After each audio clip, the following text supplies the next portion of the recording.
Mr. Aturok. Yes. We are going to be playing It Moves. It's a free-to-play Steam game. It's indie horror and it was released February 21st of this year. So, let's get started. So it is. It's basically Going Wild with Mrs. Aturok. Welcome all the wildlings. Bedtime. Bedtime is supposed to be a happy event for a tired child. For me, it was terrifying. While some children might complain about being put to bed before they have finished watching a film or playing their favorite video game, when I was a child, nighttime was something to truly fear. Somewhere in the back of my mind, it still is. This is me.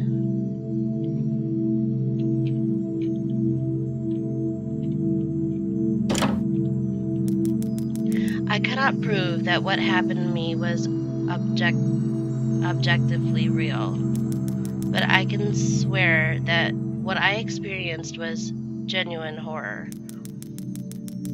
A fear which in my life, I'm glad to say, has never been equaled. I will relate it to you all now as best I can. Make of it what you will, but I'll be glad to just get it off my chest.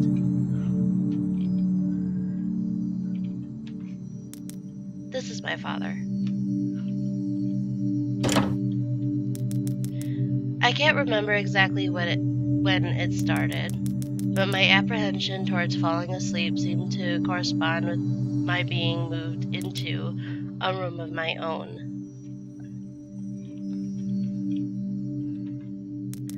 This is my mother. Mom told me not to touch her stuff, especially this stuff. Nothing too interesting. Box is full of stuff. Ventilation, I think Mom said this is. Just a bunch of clothes in here. It's a wall. It's a wall. It's a wall. Just some normal wall. Dad, don't go pulling out too much stuff now. It's bedtime soon. Righto. This is my brother's room. He told me yesterday to keep out of the room that we both had shared until then. I was 8 years old at the time, and until then I had shared a room, quite happily with my older brother. As is perfectly understandable for a boy 5 years my senior, my brother eventually wished for a room of his own, and as a result, I was given the room at the back of the house. As my brother was given a new bed, I was given the bunk beds which we used to share. While I was upset about sleeping on my own, I was excited at the thought of being able to sleep in the top bunk, which seemed far more adventurous to me. Back to my room. Knock on the door. Mom, alright, it's bedtime. Already? Mom, yes, adults need their sleep, you see. You'll be sleeping alone for the first time. You excited? Yes, Mom.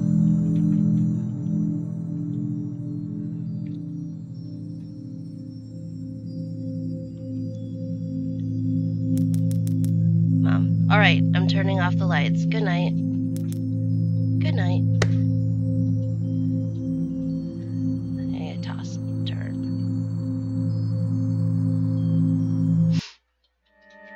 Chapter 1, Cave.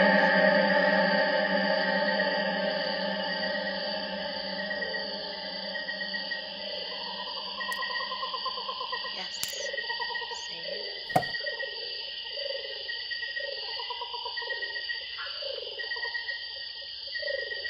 Hmm. Hello? Hmm. A small water hole. The water is dirty. Probably not a good idea to drink it. Drink it. I was thinking for go swimming. Yeah, let's go swimming in it. Alrighty. So, a pot and some ragged cloth. I wonder what's cooking. Ooh. Is it... I wonder. Hello. You don't think it's your mom's cooking? Stalking is such a strong word. I prefer to think of it more as intense research on one individual. By the way, your missing sock is under your bed with me. Just kidding.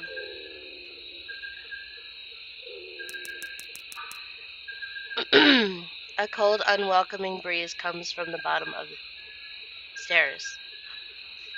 Yeah, I'll go down.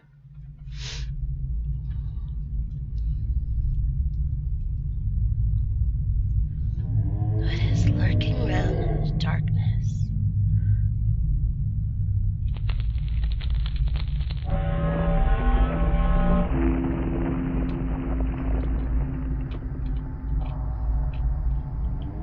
Hello, new viewer. I can't see the bottom. A purple mushroom, definitely poisonous. There is red liquid seeping out from the mushroom hat.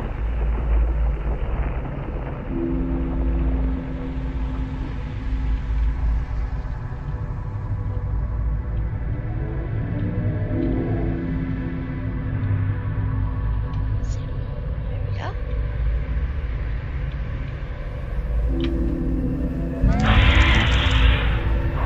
Hello. Whatever you are.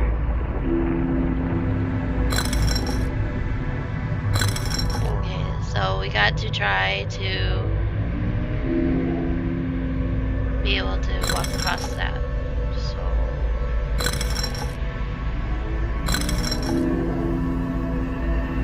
ta-da! Yay! Nope, can't go that way.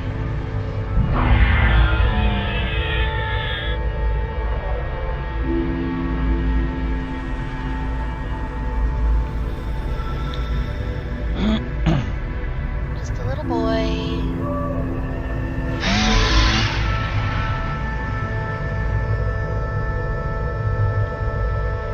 Moving around.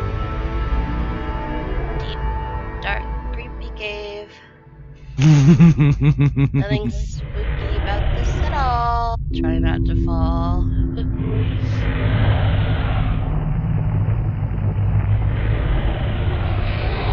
Oh!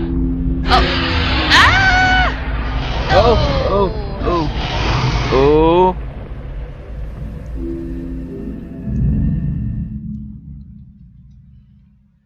Oh no.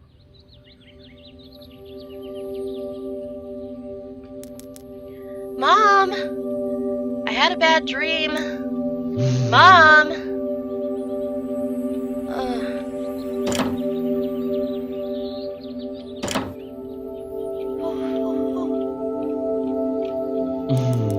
Mom, I had a bad dream. Crawl into bed. Sweetie, what's wrong? I had a bad dream. Oh, that's too bad, sweetie. I'll be up in a minute and we can eat breakfast together. Alright, hurry up. Go change your clothes and I'll be right there.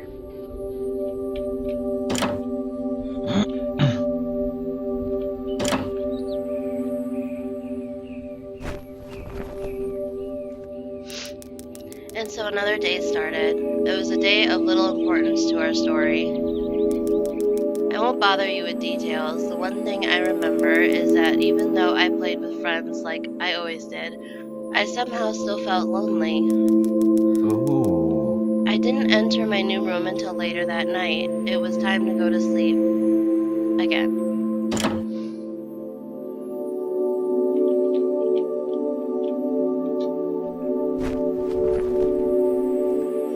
your jammies on, climb into bed.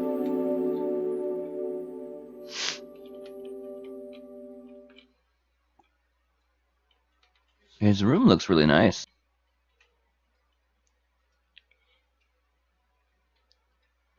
Chapter 2, Labyrinth.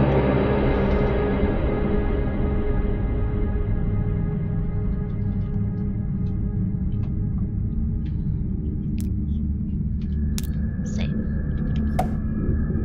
Okay. So I'm gonna try pushing this. I'm just gonna call them the smiley face buttons.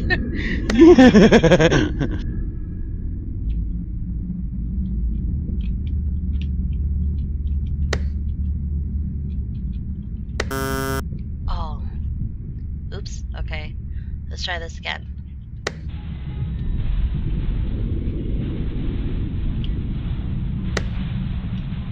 Smiley face. That's a sad face. Smiley face buttons first. Ta-da! Ta-da! Alright. Awesome. Around. Ah.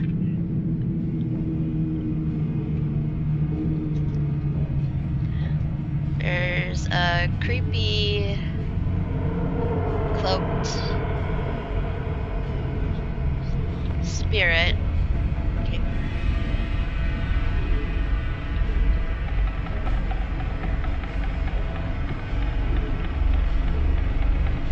Here. Let's try this way. Oh.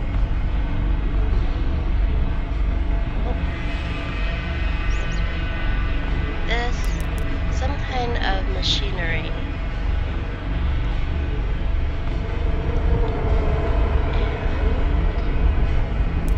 And a wanted poster. Ooh. Who's wanted?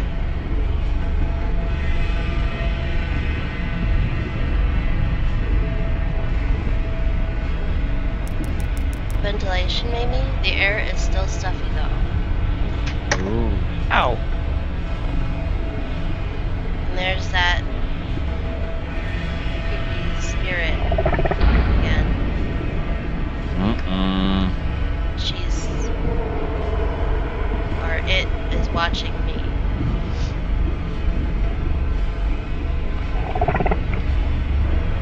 Ooh, the face. That's so Nothing cute. of interest, I think.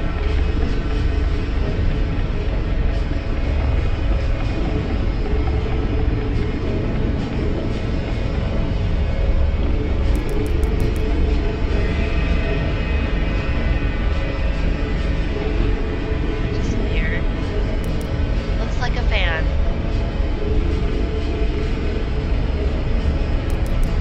Instructions on how to use a fire extinguisher.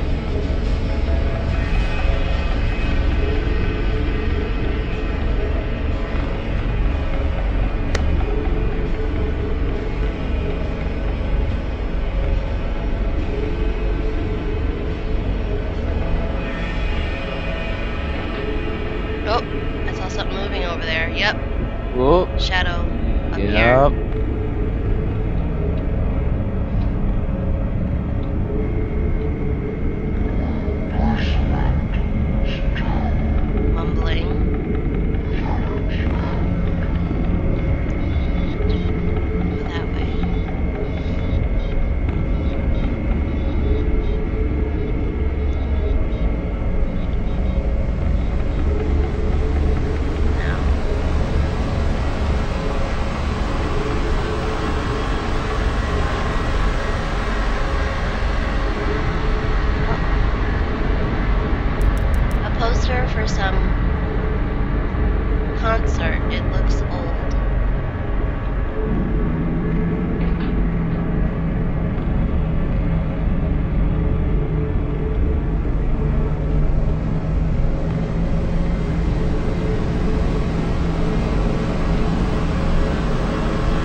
So we've got two regulars on the channel: Apricot Droop Fruit and Slow Cool. Welcome.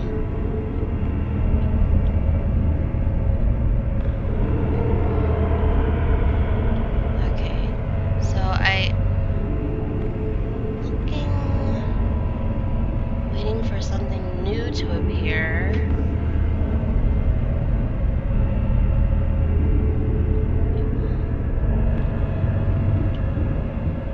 Nothing yet. No levers or buttons to press. Oh, is that shadow again? This thing is so creepy. It's like it's.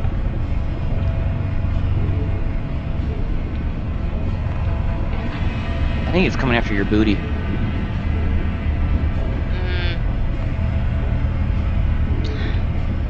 The kid's booty.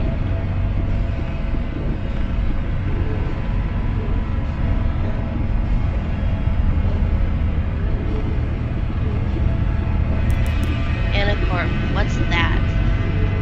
Anacorp? Anacorp. There's that spirit again. I wonder if Anacorp is like some sort of like weird company that's like, you know, Umbrella Corp.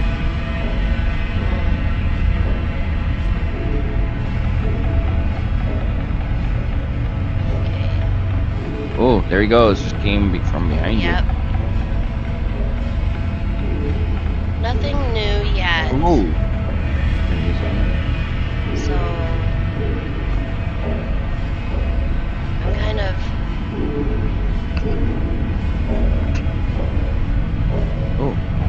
there's that. I want to say she, but there it is. There it was again. Wasn't there something? There was something there, wasn't there? Yes, there was. There was. Poster was that? Is that on the wall? Frantically searching for either a button or lever.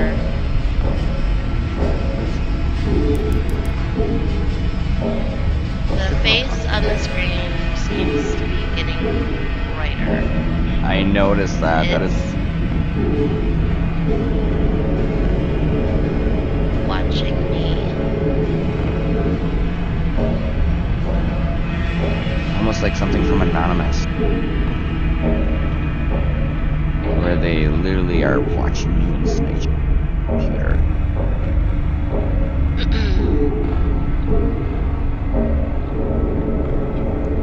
So I'm just gonna continue going around until something new comes up. Hello, again.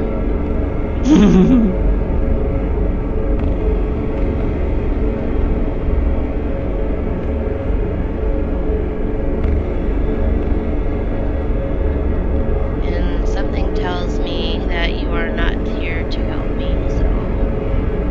Yeah, it doesn't look like they are there to help you. Nope. You know, little boy. Are you here to help? No. No. We're here to freak you out.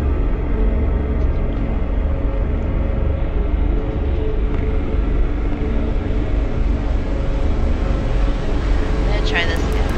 Okay. Ooh.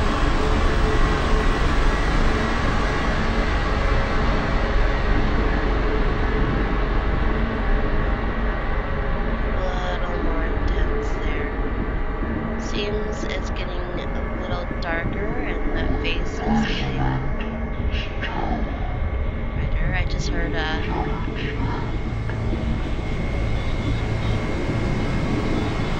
dark.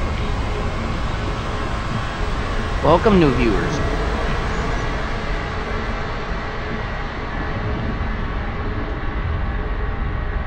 Welcome.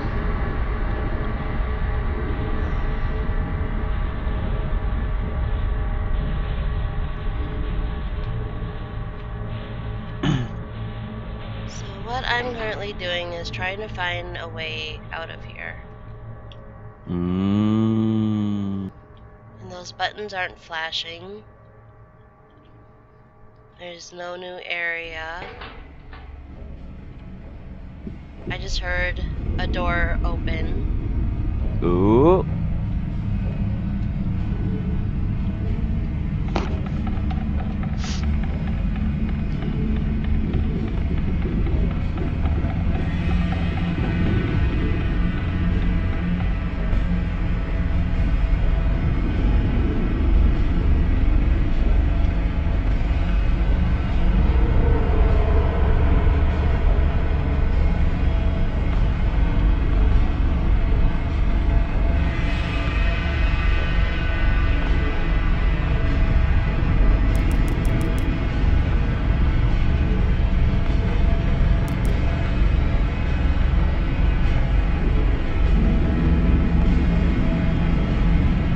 Eerie moaning.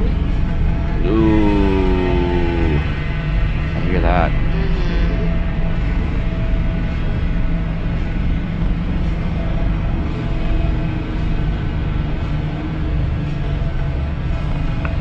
So creepy.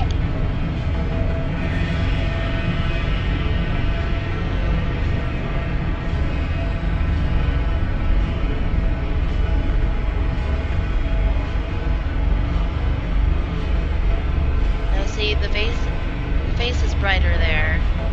Yep.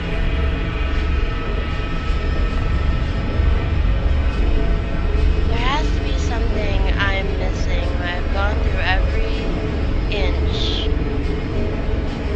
of this place.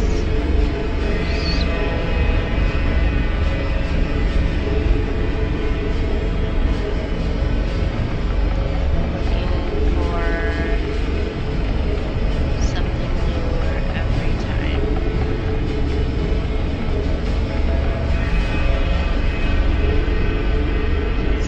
This way. I saw you. Ooh.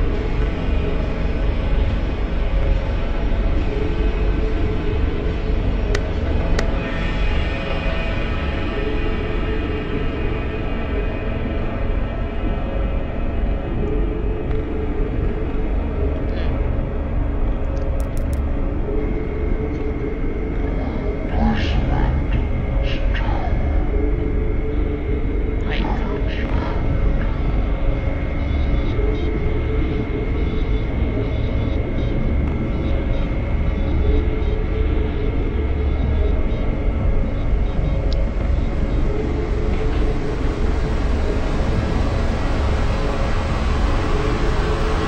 Maybe this is supposed to be how long his nightmare lasts. I think so. Because maybe his nightmare is that he's trapped here and he can't get out. He can't find a way Yep. out. Yep. So- I bet you.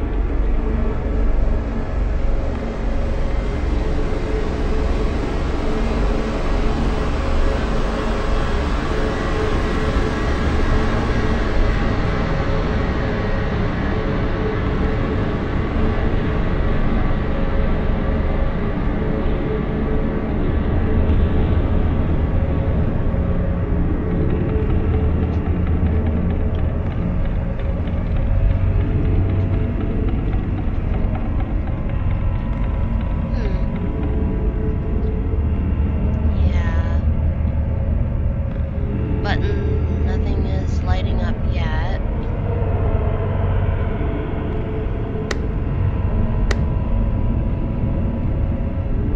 Nothing new.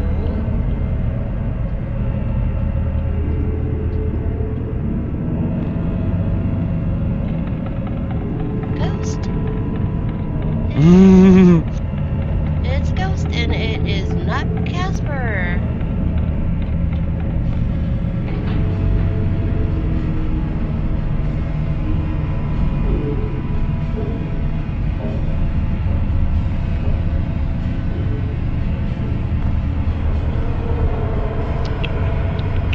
Well then.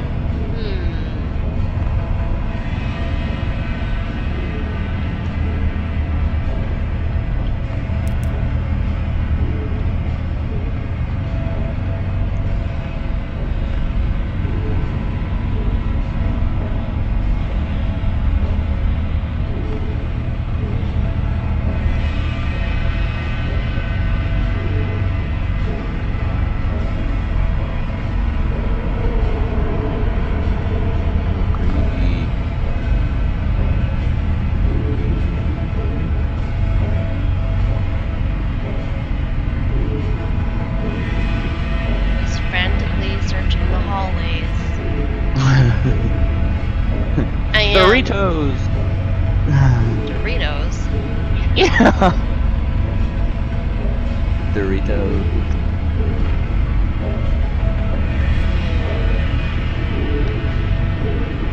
Now, you'd think that something new would have popped up by now.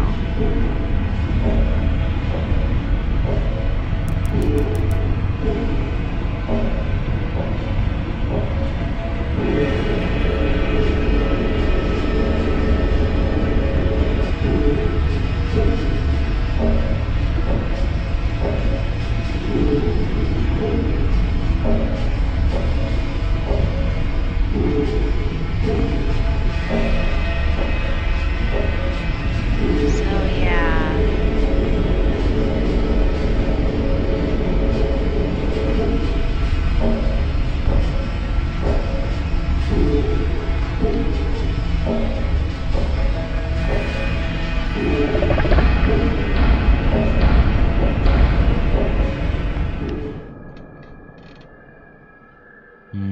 I saw that and I had a feeling that I was supposed to rush to that. So, anyways, it says when you awaken from a deep sleep to something moving or stirring, it can take a few moments for you to truly understand what is happening. The fog of sleep hangs over your eyes and ears even when lucid. Something was moving. There was no doubt about that. At first, I wasn't sure what it was. Everything was dark, almost pitch black, but there was enough light creeping in from outside to outline that room. Two thoughts appeared in my mind almost simultaneously. The first was that my parents weren't because the rest of the house lay both in darkness and silence. The second thought turned to the noise, a noise which had obviously woken me. That was it. Bed sheets rustling in the dark and someone breathing. As if some disturbed sleeper was attempting to get all too comfortable in the bottom bunk. I lay there in disbelief thinking that the noise was either my imagination or perhaps just my pet cat finding somewhere comfortable to spend the night. Oh, he's got his pet It cat was under his then that I noticed my door shut, as it had been as I fallen asleep. Perhaps my mom had checked in on me, and the cat had slipped into my room then. Yes, that must have been it. I turned to face the wall, closing my eyes in the vain hope that I could fall back to sleep. As I moved, the rustling noise from underneath ceased. I thought that I must have disturbed my cat. But quickly I realized that the visitor in the bottom bunk was much less mundane than my pet, trying to sleep and much more sinister. As if altered to and disgruntled by my presence, the disturbed sleeper began to toss and turn violently, like a child having a tantrum in the bed. I could hear the sheets twist and turn with increasing ferocity. Fear then gripped me, not like the subtle sense of unease I had experienced earlier, but now potent and terrifying. My heart raced as my eyes panicked, scanning the almost impenetrable darkness. I let out a cry. As most young boys do, I instinctively shouted on my mother. I could hear something stir on the other side of the house, but as I began to breathe a sigh of relief that my parents were coming to save me, the bunk beds suddenly started to shake violently as if gripped by an earthquake scraping against the wall. I could hear the sheets blowing, crashing around as if tormented by malice. I did not want to jump down to safety as I feared the thing in the bottom bunk would reach out and grab me. Pulling me into the darkness so I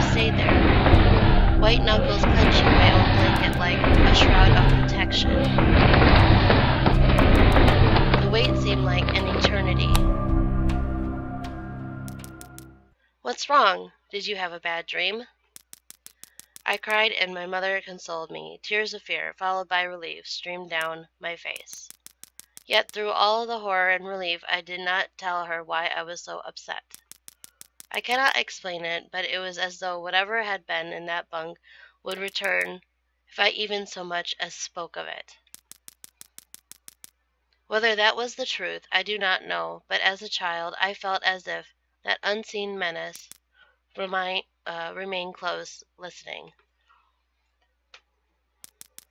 Oh. My mother lay in the empty bunk, promising to stay there until morning.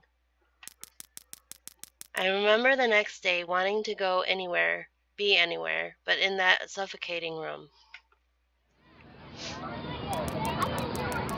It was a Saturday, and I played outside quite happily with my friends. Although our house was not large, we were lucky to have a long sloping garden in the back. We played there often, as much of it was overgrown, and we could hide in the bushes. Climbing the huge sycamores? Yeah, Tree sycamore. which towered above all else, and easily imagined ourselves in the throes of a grand adventure. As fun as it all was, occasionally my eye would turn to that small window in my room. Ordinary, slight, innocuous. Okay, but for me, that thin boundary was a looking glass into a strange, cold pocket of dread. Outside. The lush green surroundings of our garden filled with the smiling faces of my friends. Inside, the feeling of something in that room, watching me play, waiting for the night when I would be alone, eagerly filled with hate. It may sound strange to you, but by the time my parents ushered me back into that room for the night, I said nothing. Ooh. Wow. I didn't protest. I didn't even make an excuse as to why I couldn't sleep there. I still felt that this thing would be enraged if I so much as spoke of it. Another night came.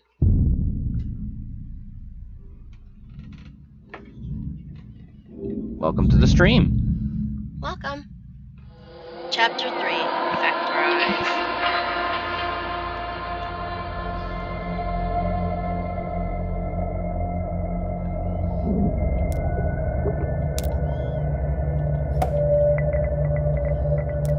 A banner on a long pole is too old and torn to make out details. A huge skull.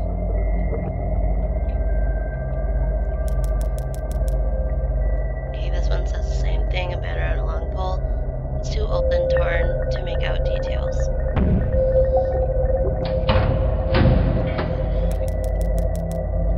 It's gonna keep saying the same thing.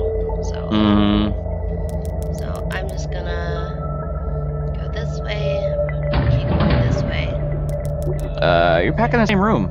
Yep.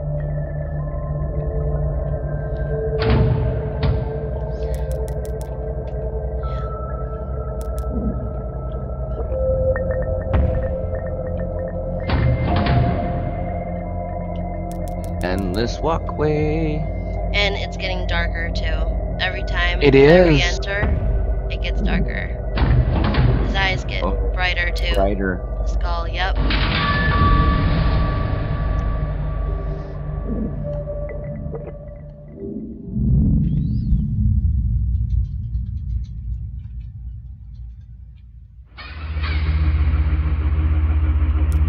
Some kind of altar. Okay, so let's start over here. A picture of some kind of green landscape. The picture is in too bad shape to make out any details.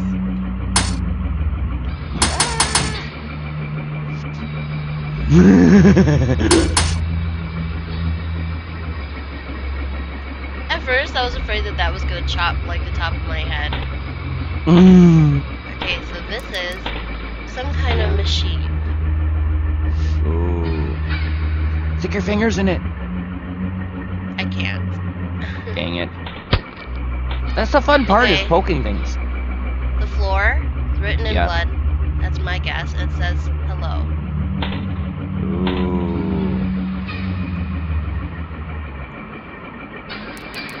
Looks like something used to pour out of these. Mm-hmm. It does, actually. Probably sewer water. Ew, that means you're down in the basement of that house. Gross. Gotta love the sewer water.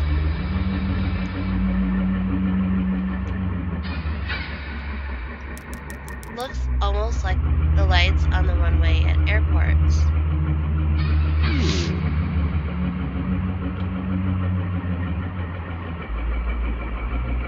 It kinda does, actually. It really does. So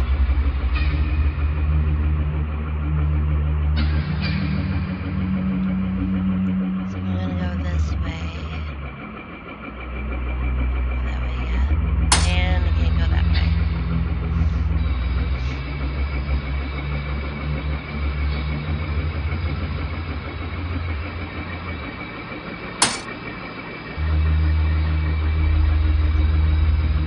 I am like waiting for like that spirit in the red cloak to come again, so I could rush up to her and then something might happen. Yeah. Cause that's what happened last time.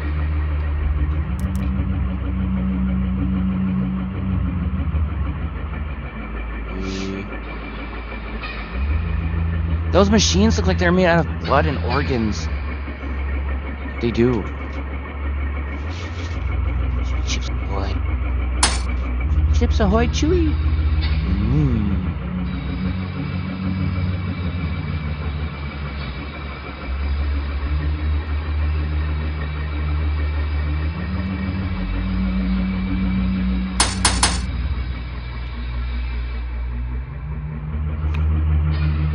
Jowkin Games. Someone joined called Jowkin Games. Look what I found. Ooh, a lever. Now let's go see what area it opened. My guess would be over here. Oh, I was wrong.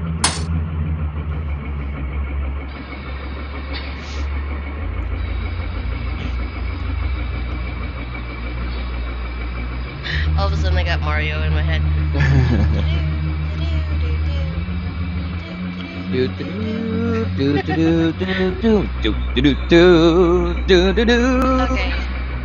Totally. Okay, you're totally off. Oh, Okay, yeah. didn't open that. Yep. That's still closed off. I will find what it opened.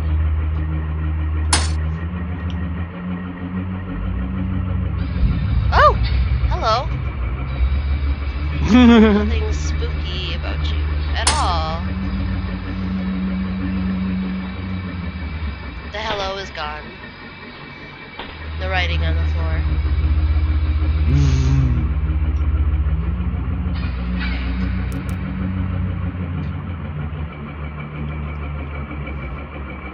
Oh, no, wait, I was in the wrong spot. Hello's still there. Oh. Yeah, I was over that way. Okay, can't pull that again.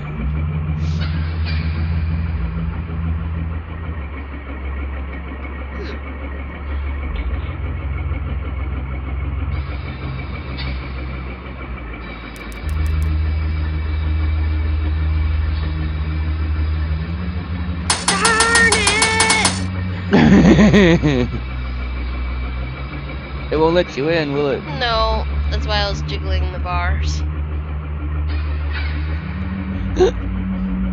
There's a lever back there too.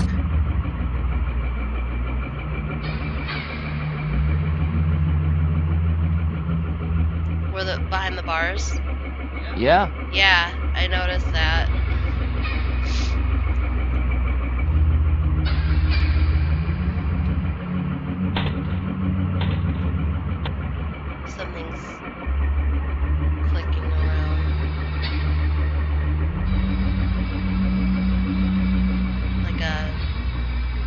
button being pressed.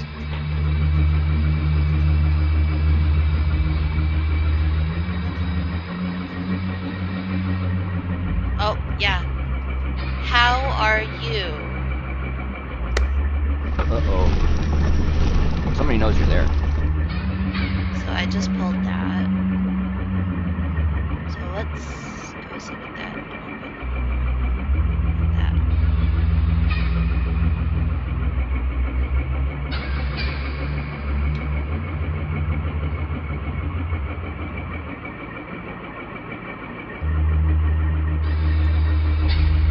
Whee!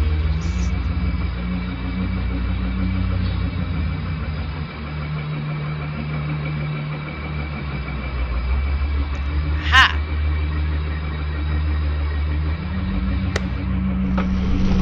Hey, a creepy mask.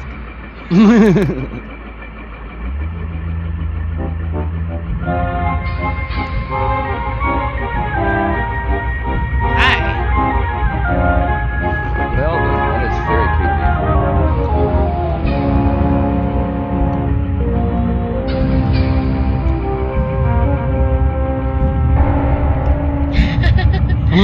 Hi. Okay. Yes. And it's on the floor. Can't do anything to it with it.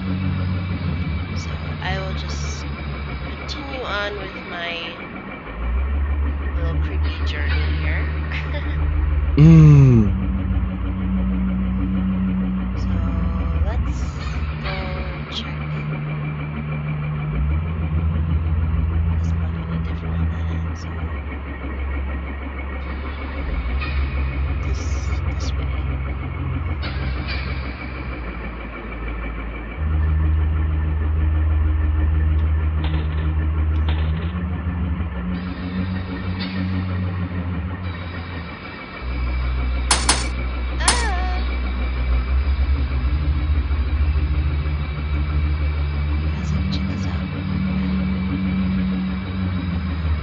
Hello, new viewer.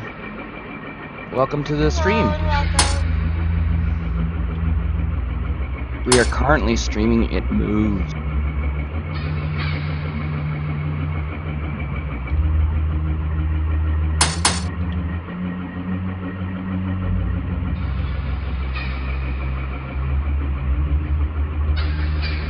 Okay, so I can't do that again. Wishful thinking. Right.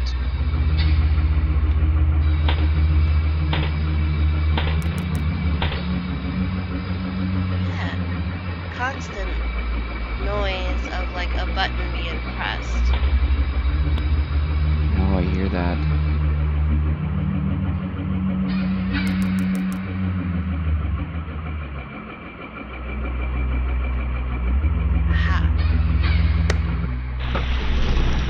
Blood. It's certainly not red Kool-Aid. No, it's not. Definitely not red Kool-Aid. That is definitely blood. Alright. Mask is still there where I left it. Good.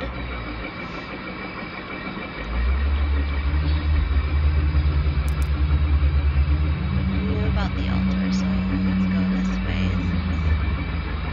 Hopefully that opens something down here. Creepy dude is still there. Hello. Yay! Oh.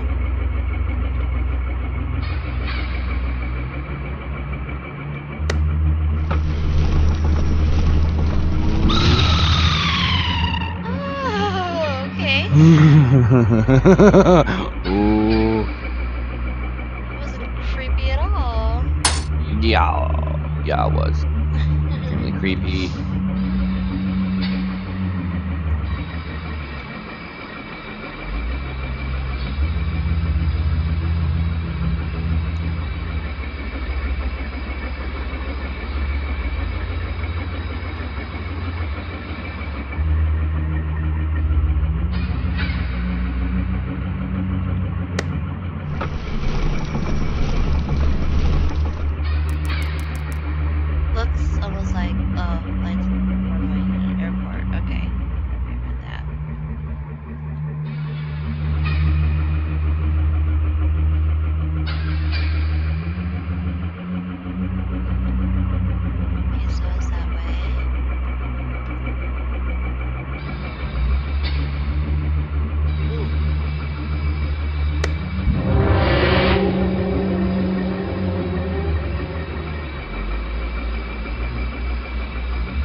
that just closed behind me. So, Uh-oh.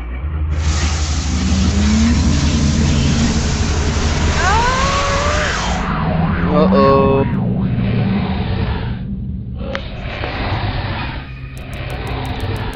it's funny how certain words can remain hidden from your mind, no matter how blatant or obvious they are. One word came to me that night, lying there in the darkness, alone, frightened, aware of a rotten change in the atmosphere. A thickening of the air as if something had displaced it. As I heard the first casual twist of the bed sheets below, the first anxious increase of my heartbeat at the realization that something was once again in the bottom bunk. That word. A word which had been sent into exile, filtered up through my consciousness. Breaking free of all repression, gasping for air, screaming, etching, and carving itself into my mind. Ghost. As this thought came to me, I noticed that my unwelcome visitor had ceased moving. Uh-oh. The bed sheets lay calm and dormant, but they had been replaced by something far more hideous. A slow, rhythmic, grasping breath heaved and escaped from the thing below. I could imagine its chest rising and falling with each sordid, wheezing, and garbled breath. I shuddered and hoped beyond all hope that it would leave without occurrence. House lay as it had the previous night, in a thick blanket of darkness. Silence prevailed, all but for the perverted breath of my as yet unseen bunkmate. I lay there terrified. I just wanted this thing to go, to leave me alone. What did it want?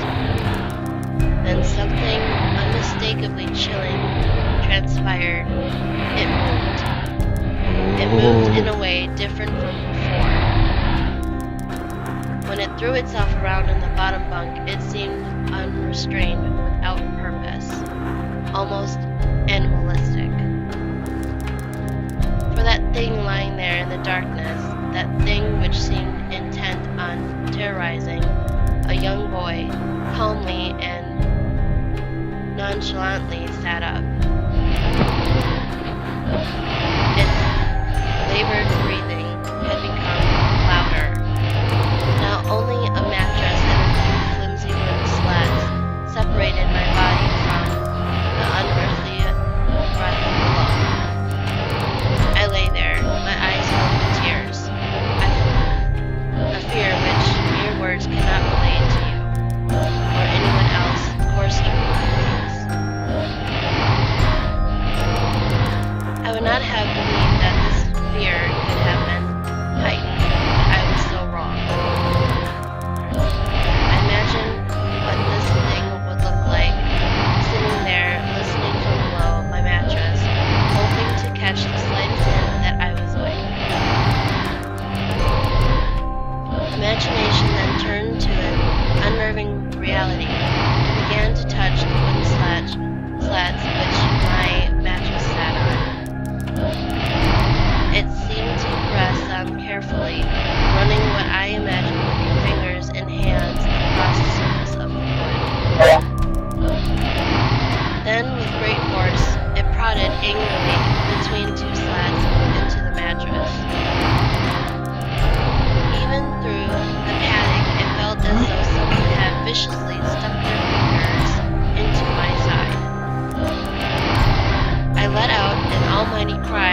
comforting hug and calming words, which eventually subdued my hysteria. Of course, she asked what was wrong, but I could not say. I dared not say. I simply said one word over and over and over again.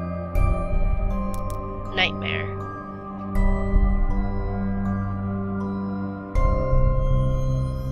Oh.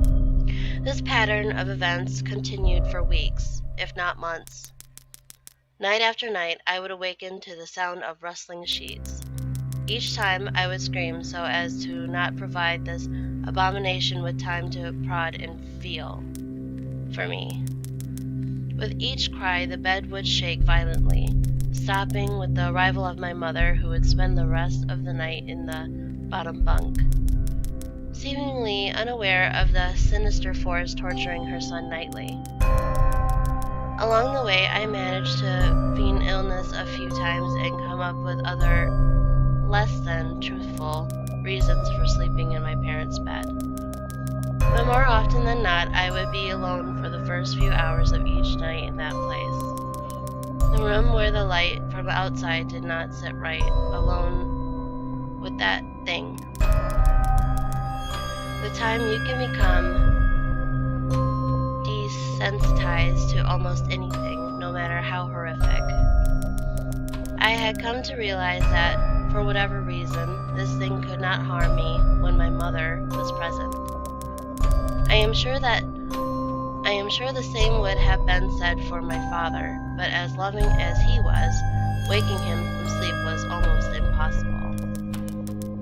Waking me, on the other hand, was no trouble at all, thanks to the nightmares.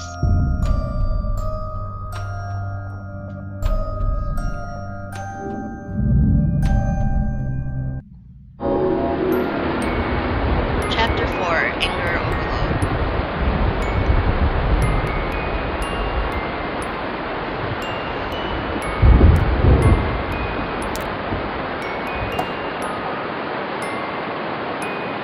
The painted glass depicts some religious man, I guess. Does.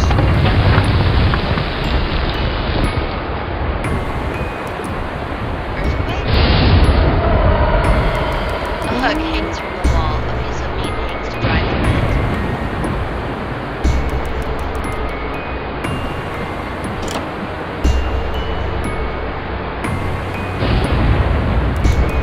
The painted glass is reliable.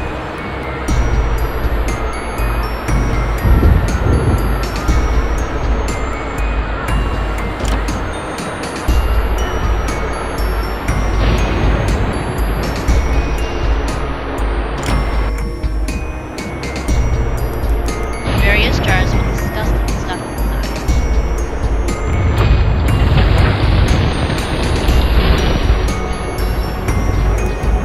Another one?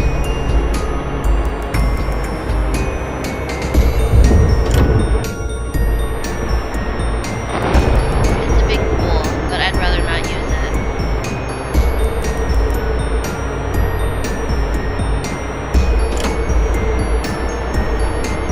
Looks like a map. Picture depicts a couple of men standing in front of a car. A faded old picture.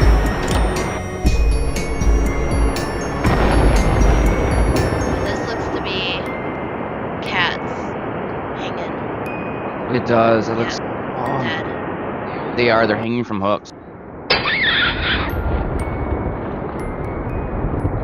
Bars went up, and I'm trapped.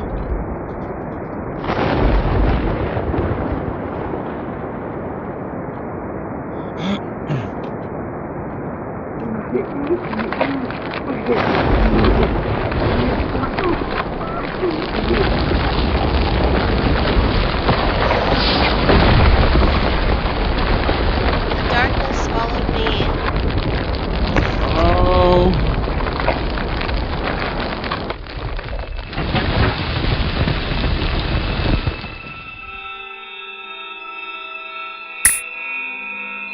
Mouth closed.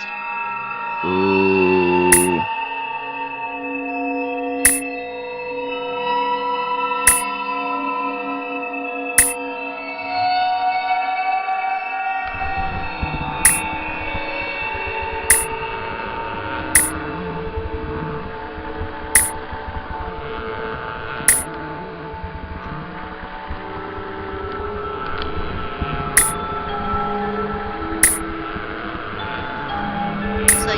doing nothing. I just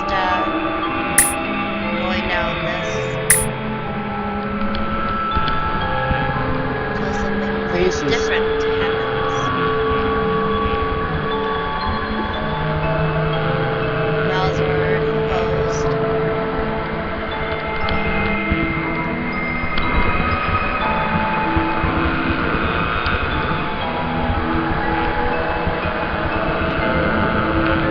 These are so creepy.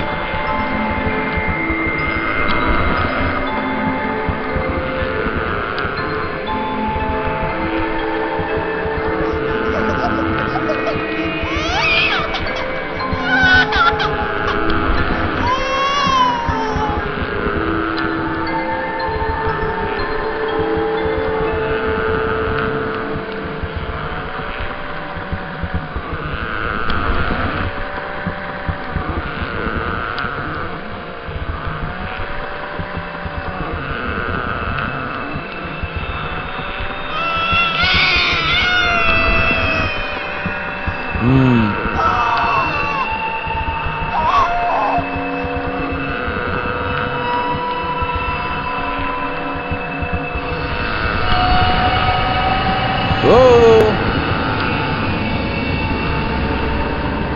Uh-oh. They're gonna get me. Yep, they're gonna get me. Ah!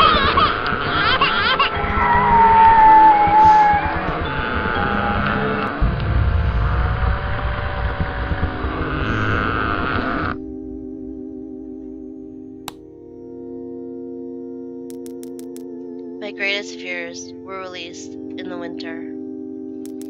The days grew short, and the longer nights merely provided this wretch with more opportunities. It was a difficult time for my family. My grandmother, a wonderfully kind and gentle woman, had deteriorated greatly since the death of my grandfather. My mother was trying her best to keep her in the community as long as possible. However, dementia is a cruel and degenerative illness, robbing a person of their memories one day at a time. Oh. Soon she recognized none of us, and it became clear that she would need to be moved from her house to a nursing home. Before she could be moved, my grandmother had a particularly difficult few nights, and my mother decided that she would stay with her.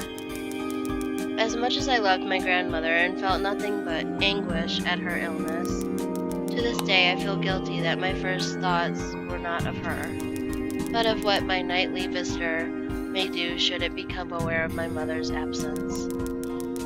Her presence being the one thing which I was sure was protecting me from the full horror of this thing's reach. I rushed home welcome from to the stream, school Paulo.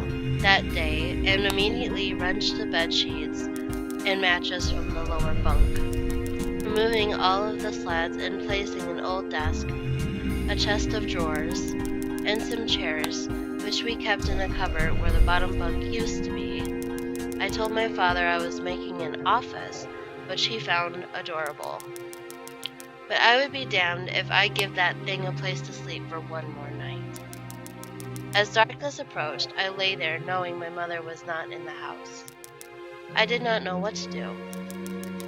My only impulse was to sneak into her jewelry box and take a small family crucifix, which I had seen there before. While my family were not very religious, at that age I still believed in God, and I hoped that somehow this would protect me. Although fearful and anxious, while gripping the crucifix under my pillow tightly in one hand, sleep eventually came, and as I drifted off to dream, I hoped that I would awaken in the morning without incidents. Unfortunately, that night was the most terrifying of all.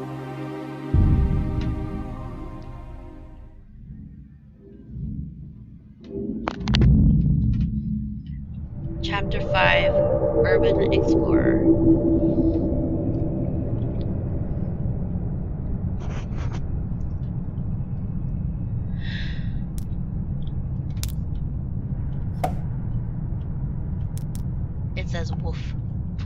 Woof. It says woof. Woof.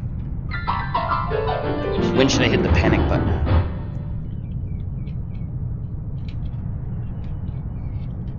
Okay, I can't open the desk, so let's a bunch of school books, poster for a play. Okay, let's go out the door. The feeling that something's invading your privacy, even without ill will, is still disturbing.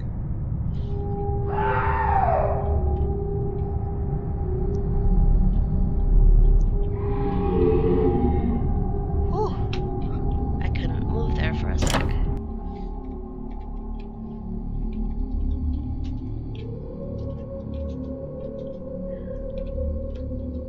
You are good. You are good.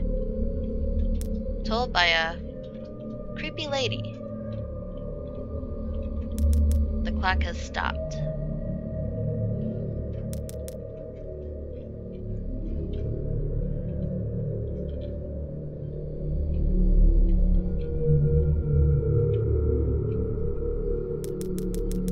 Even if you don't know why they are here, you hold the greatest amount of fear for them.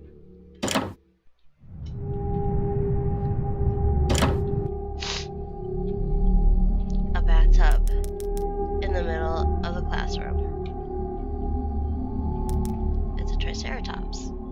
An old picture of what seems to be a religious man and woman. A stack of comic books. And a shriek. The sounds of screams are awful. They are even worse when they are your own.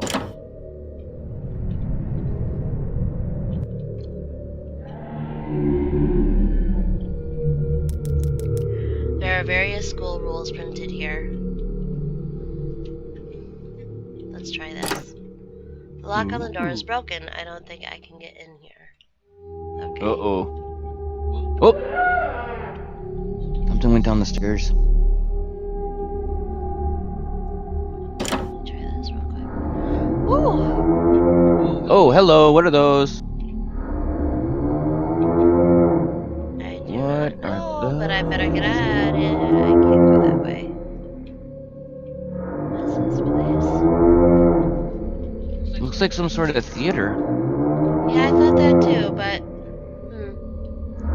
wait for that.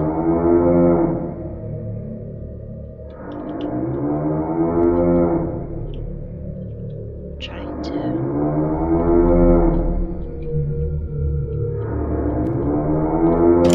There. Weird. What? Okay.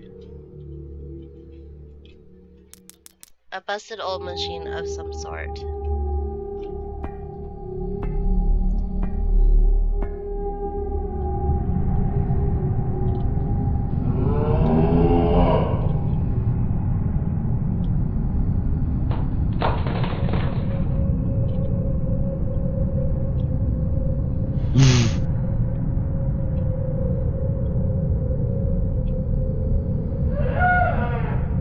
Looks like it's wood chips mixed with ash on the floor. Wow. That's what it looks like to me anyway.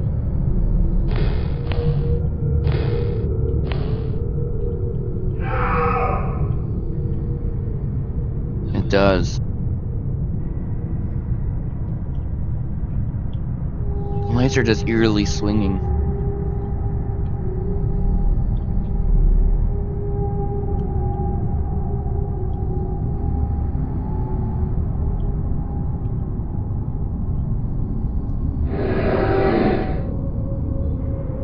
So I am just going to adventure around these.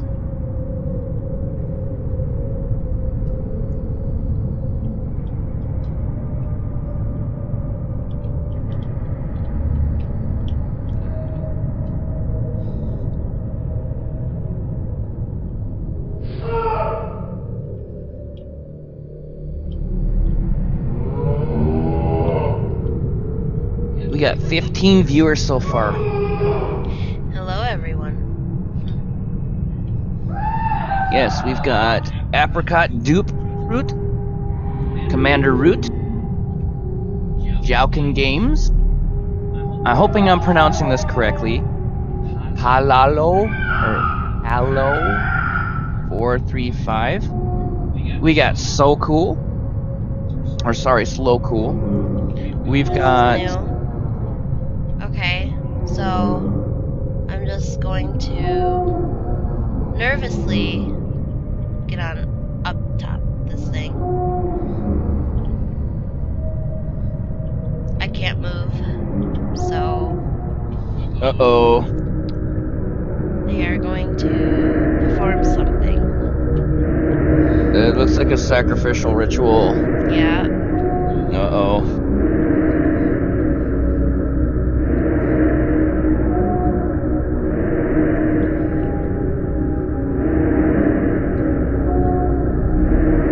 Oh boy. Who's chanting?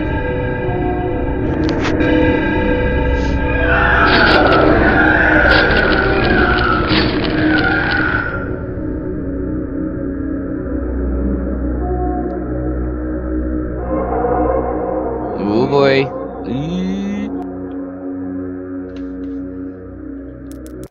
Dad, you're awfully quiet nowadays. Is there something wrong, son?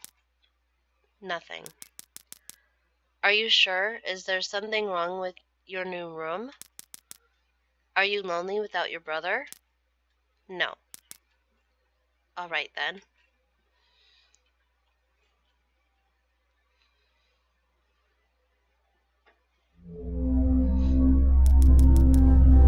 I woke gradually. The room was once again dark. As my eyes adjusted, I could gradually make out the window and the door and the walls. Some toys on a shelf, and even to this day, I shudder to think of it, for there was no noise, no rustling of sheets, no movement at all. The room felt lifeless, yet not empty. The nightly visitor, that unwelcome, wheezing, hate-filled thing which had terrorized me night after night, was not in the bottom bunk. It was in my bed. Oh. I opened my mouth to scream, but nothing came out. Utter terror had shaken the very sound from my voice. I lay motionless. If I could not scream, I did not want to let it know I was awake. I had not yet seen it. I could only feel it. It was obscured under my blanket. I could see its outline, and I could feel its presence, but I dared not look. The weight of it pressed down on top of me, a sensation I will never forget. When I say that hours passed, I do not exaggerate.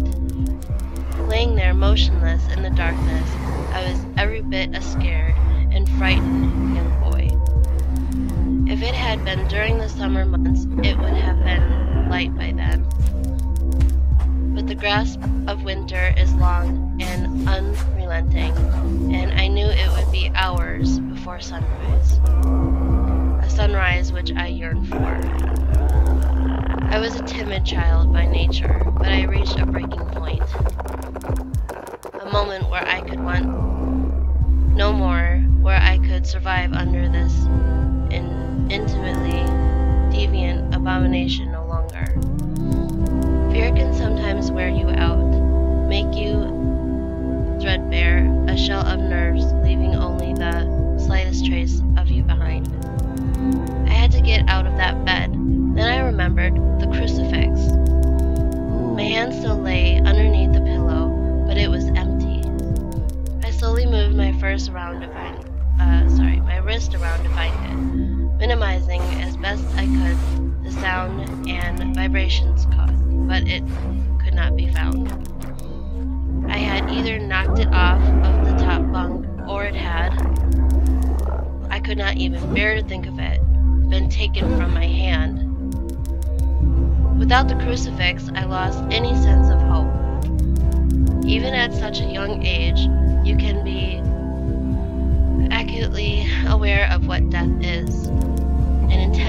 frightened of it. I knew I was going to die in that bed if I lay there, dormant, passive, doing nothing. I had to leave that room behind, but how? Should I leap from the bed and hope that I make it to the floor? What if it is faster than me? Or should I slowly slip out of that top bunk, hoping to not disturb my uncanny bedfellow? Realizing that it had not stirred when I moved, trying to find the crucifix, I began to have the strangest of thoughts. Ooh. Chapter 6, The Abyss. Ooh, that sounds creepy in itself.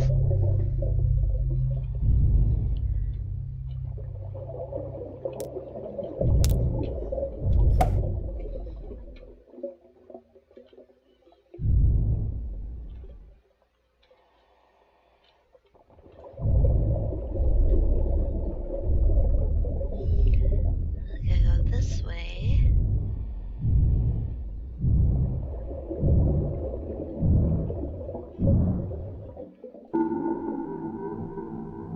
Down.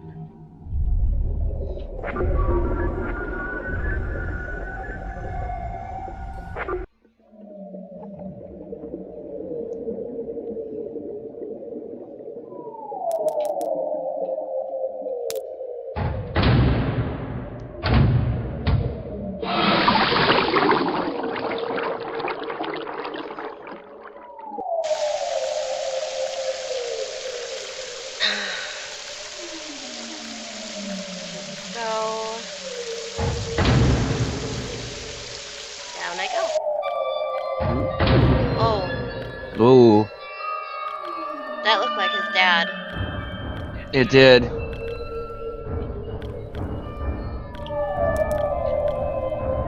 Read logbook. Ooh. Ooh. Captain Theodore Fielding. September 2nd, 2007. One of my biggest fears is deep water. Ironic when you consider the fact that I am now working on a mining station thousands of feet underwater in the Mariana Trench. I have always wondered why I was afraid and reached a simple conclusion. The true fear presented here is actually going down beneath the surface into the depths. It's a combination of all of our most common fears. I fear the dark when you're at the bottom of a body of water. You can't see anything. It's pitch black. Have you ever tried to swim as far down in a lake as you can? It gets really dark and cold really fast, about 10 feet down. But even that's nothing compared to the deepest point on the entire crust of the Earth, located at the bottom of the Pacific Ocean. The Mariana Trench, which is 38,000 feet. If you put Mount Everest at the bottom of the trench, the top of the mountain would still be over a mile below the surface of the ocean. Everything below you is complete darkness, and this definitely plays into our collective fear of the dark. 2. Fear of suffocating. Have you ever gotten to the point where you swam down too far in the swimming pool and you seriously considered the fact that you might not make it back to the top before you ran out of breath? If you ever been roughhousing as a kid with blankets and pillows and you accidentally got pinned down inside of a sleeping bag or something, and you get to that point where laughter temporarily turns to screaming, you know what a scary concept not being able to breathe is. Even if you have scuba gear with you down in that deep dark abyss, there's a chance a valve could pop out, or you could run out of oxygen. You can't see, and you can't really take a deep breath. Could it get worse? Yes. 3. Ooh. Fear of the unknown.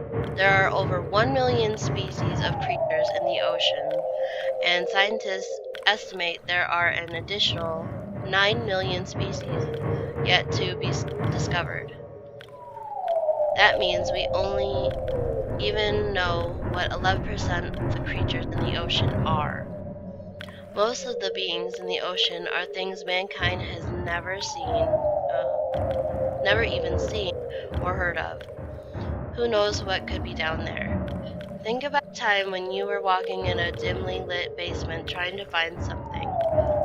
All of a sudden, something brushes up against the back of your neck. They become airborne, similar to a frightened cat, and instantly turn around and shine their flashlight to see what it was. It's never anything actually scary. But in deep water, it's always something scary. It's dark, you can barely breathe, and something just touched you and you have no idea where they just went. But there is more to fear, I'm afraid. 4. Fear of flying insects. Imagine that as you're walking along, all the beetles and scorpions crawling along the ground, the huge black hairy spiders that are hidden from view in the cracks, and the slimy worms and snakes that are burrowed beneath the ground, simultaneously started flying anywhere they wanted. That is what the bottom of the sea without water would be like. For the strange creatures underwater, there is no up or down.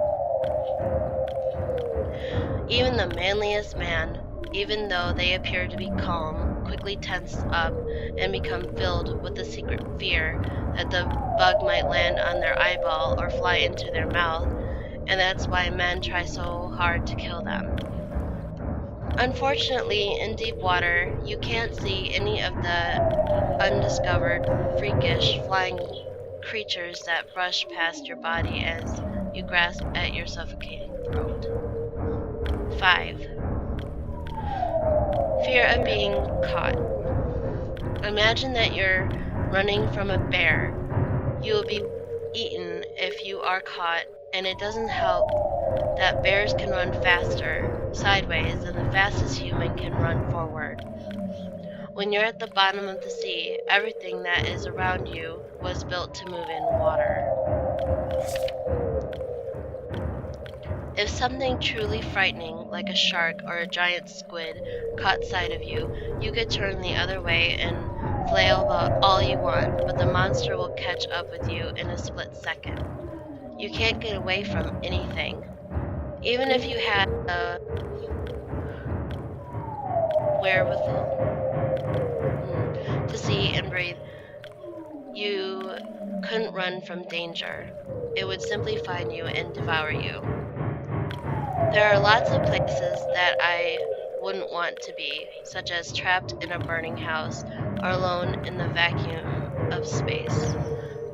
But in the burning house, at least, I can see, and in space, at least, there aren't any creatures that could get me. There are no other places in the universe that combine as many common fears as 7 miles below the surface of the Pacific Ocean.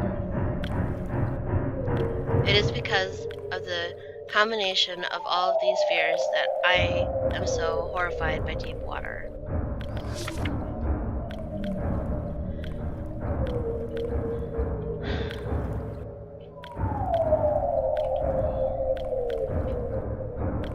Ooh. That is definitely an interesting book. There's that guy that looks like his dad again. Oh. Oh no, you're gonna drown. I can't swim up either. Oh no. And then that guy looks like he's waving at him. Goodbye. He does.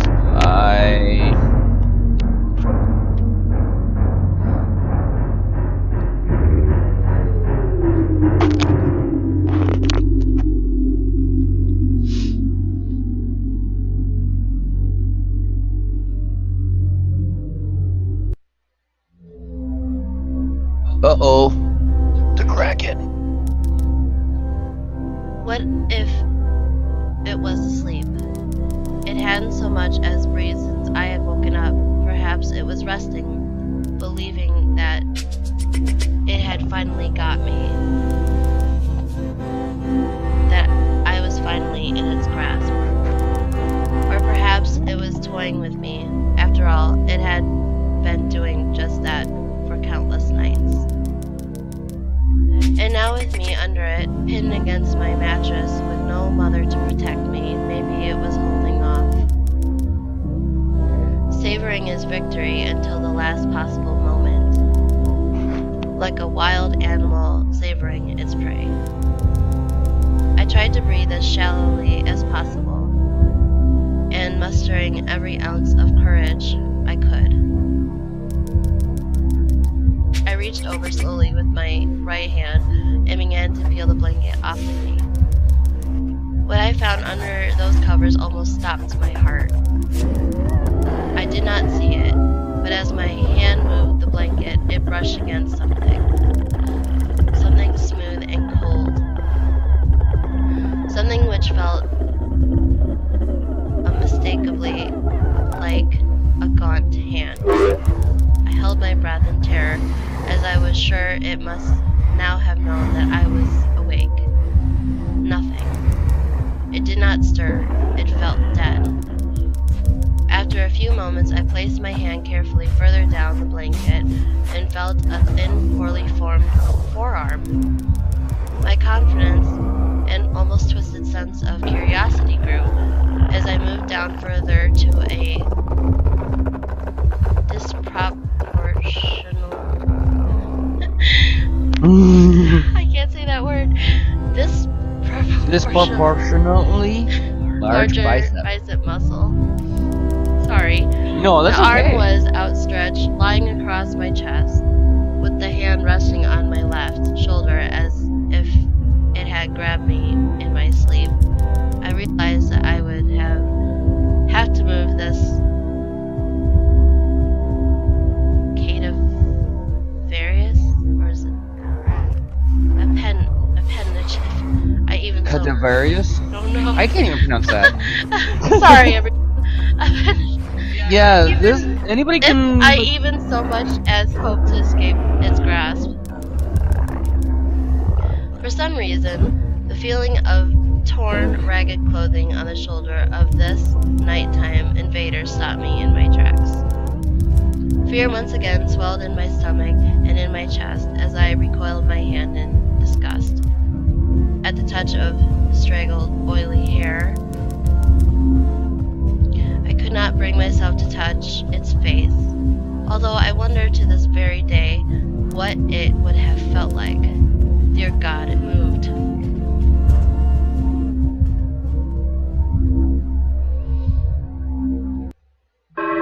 Chapter 7. Hostia? Or Hostia? I don't know. Yes. Big doorway. Yeah. With a red, creepy, looks like a mannequin. No arms, no face. Just gonna go this way. Go about my business.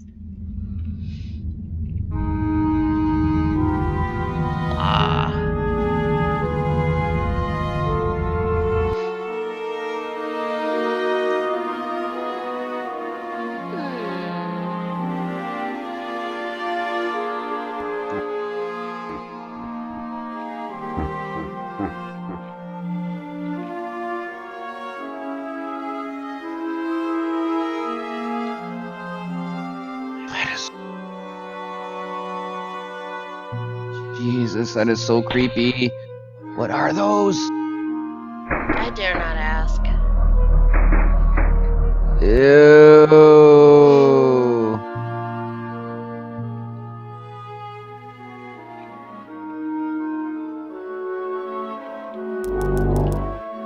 At a crossroads in life, what does one do? Stand at the crossroads, if you will, but if you'll not choose, I'll move on without you. And having once chosen never to seek to return to the crossroads of that decision, For even if one chooses wrongly, the choice cannot be unmade.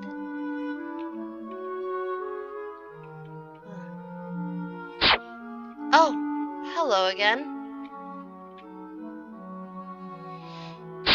Oh, okay. Just go this way then. Ah! Fine! Oh, wow.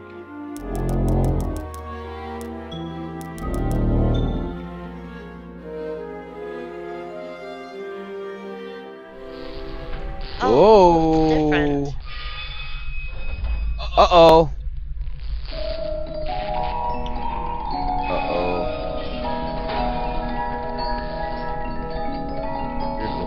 I can't escape. Oh, who's in this cave? Can you leave anywhere? No, nowhere. Uh-oh.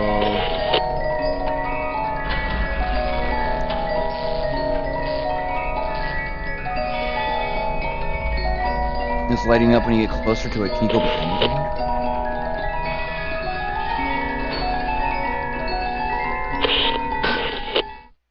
Uh-oh.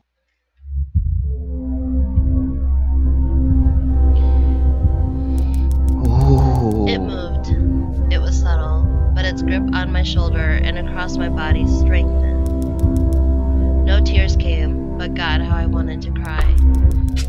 As its hand and arm slowly coiled around me, my left leg brushed along the cold wall, which the bed lay against.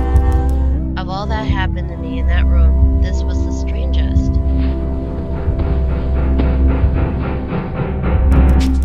I realized that this clutching, rancid thing, which drew great delight from violating a young boy's bed, was not entirely on top of me. It was sticking out from the wall, like a spider striking from its lair.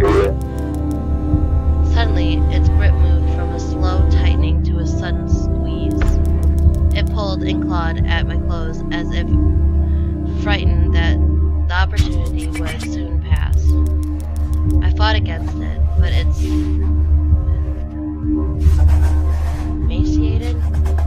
Emaciated. arm was too strong for me. Its head rose up, writhing in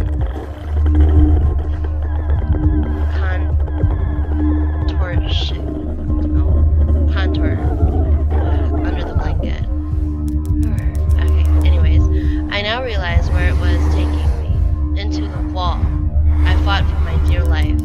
I cried, and suddenly my voice returned to me, yelling, screaming, but no one came. Then I realized why it was so eager to suddenly strike, why this thing had to have me now. Through my window, that window which seemed to represent so much malice from outside, streaked hope, the first rays of sunshine. I struggled further, knowing that if I could just hold on, it would soon be gone. As I fought for my life, the unearthly parasite shifted, slowly pulling itself up my chest, its head now poking out from under the blanket, wheezing, coughing, rasping. I do not remember its features, I simply remember its breath against my face, foul and as cold as ice. As the sun broke over the horizon, that dark place, that suffocating room of contempt, was washed, bathed in sunlight.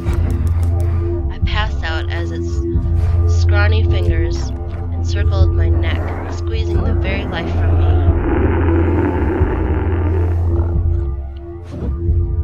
Oh.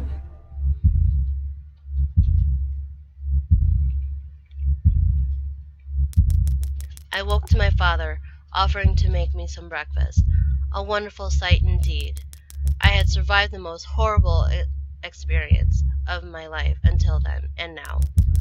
I moved the bed away from the wall, leaving behind the furniture I had believed would stop that thing from taking a bed. Little did I think that it would try to take mine and me. Weeks passed without incident, yet on one cold, frost-bitten night, I woke to the sound of the furniture where the bunk beds used to be, vibrating violently. I lay there sure I could hear a distant wheezing coming from deep within the wall, finally fading into the distance. The following year I was given a larger room on the other side of the house, and my parents took that room as their bedroom. They said they didn't need a large room, just one big enough for a bed and a few things. They lasted 10 days. We moved on the 11th.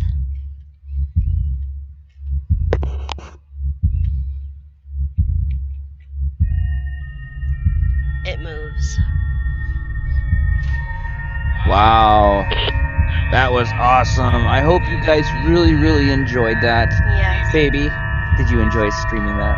Yes, I did. Thank you for coming to watch me. Yes, thank you everybody for coming to watch my wife, Miss Aturok. I really hope you guys enjoyed this. It was fun. Oh, something flashing on the screen. Ooh. Anyways, if I find another game I like and is interested to stream, I will definitely do so next time. Yes.